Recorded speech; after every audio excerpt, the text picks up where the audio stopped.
You all know Samsung, the biggest and best selling smartphone brand in the world, and honestly, in my opinion, and probably many of yours, they are the best. But even a tech giant like Samsung, with all its amazing phone and legendary status, has had some pretty major fails over the years. And in this video, we are gonna talk about them. But before we jump in, I've got a little quiz for all you Samsung fans. Let's test your knowledge. Can you name this phone? Also, if you're a proud Samsung user, drop a comment below and tell me what model you are using. As for me, I'm rocking a Galaxy Fold. Alright, Samsung fail 1, and yeah, it sounds like a cool idea. Imagine watching a movie on a big screen from a tiny phone. Sounds awesome, right? Well, back in 2010, Samsung thought the same and dropped the Galaxy Beam, a phone so confident in its idea. They even made 3 generations of it. So, what was the Galaxy Beam? Just a regular phone with a video projector slapped on the top. That sounds dope, but only on paper. Here is why. We are talking 2010 tech, folks. Battery life back then was meh at best.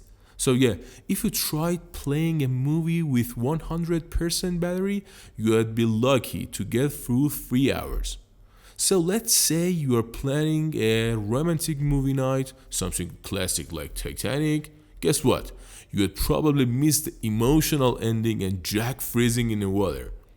And sure, it could project up to 50-inch, but the resolution was so bad, you'll end up with more headache than entertainment. We are talking terrible resolution, basically Minecraft.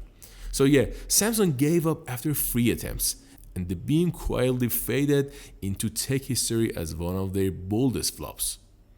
Alright, let's jump to 2013 and a masterpiece called the Galaxy Round.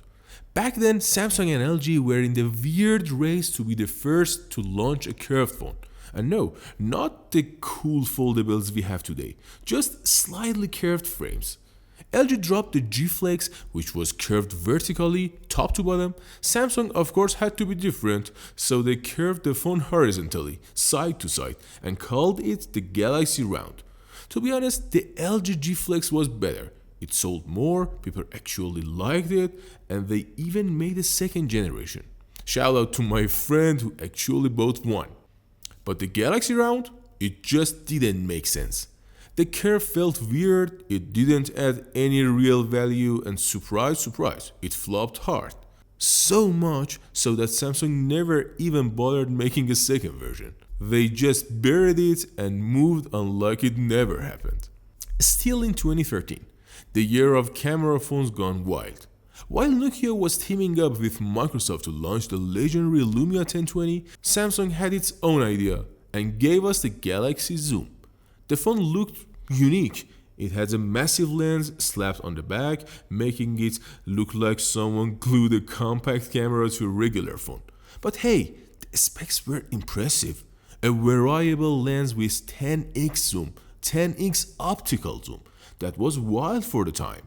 But here is a problem. Enter the Lumia 1020.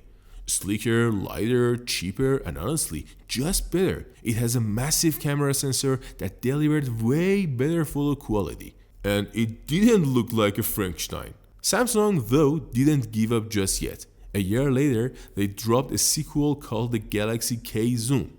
That one flopped too. Sales were bad, hype was low, and Samsung finally decided to let this weird camera phone hybrid die in peace. Alright, let's rewind to about 5 years before the Galaxy Fold ever existed. Samsung has just started experimenting with new phone form factors, trying to spice things up a bit. And what came out of that was a Galaxy Note Edge, a flagship phone that looked way ahead of its time. This phone had a cool curve just on the right edge of the screen, and Samsung added some special software features to use it. Quick shortcuts, notifications, even a sort of early version of today's always on display. It actually became kind of a trend, and from that point until the Galaxy S8 in 2017, Samsung kept releasing edge versions of their flagships. Even the S23 Ultra 2 years ago still had some of that curved DNA. But since then, Samsung has officially said goodbye to curved display.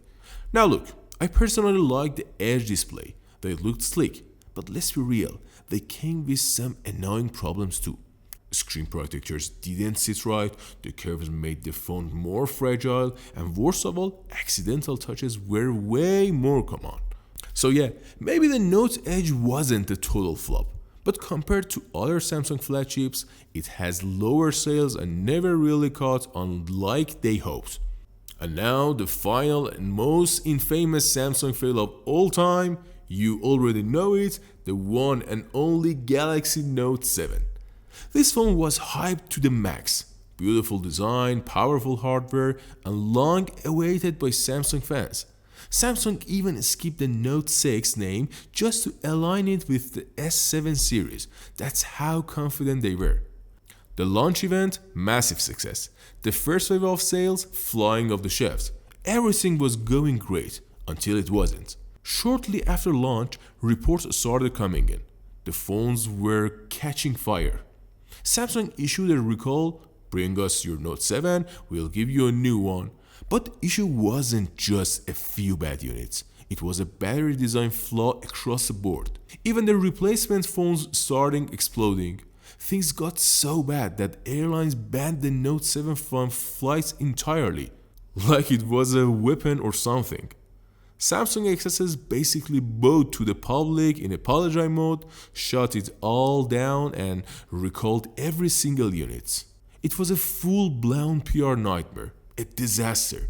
But here is the crazy part. Everyone thought that was the end of the Note series. Until 1 year later, Samsung pulled a legendary comeback with the Note Edge, a total redemption arc and one of the best phones of its time. And that's it, 5 of the biggest fails and missteps Samsung has made over the years. Did I miss anything? If you know of another Samsung flop I didn't cover, drop it in comments, I'm reading them all. And hey, let me know which brand I should roast next. Whose mistake should we talk about in the next video? See you in the next one. Peace.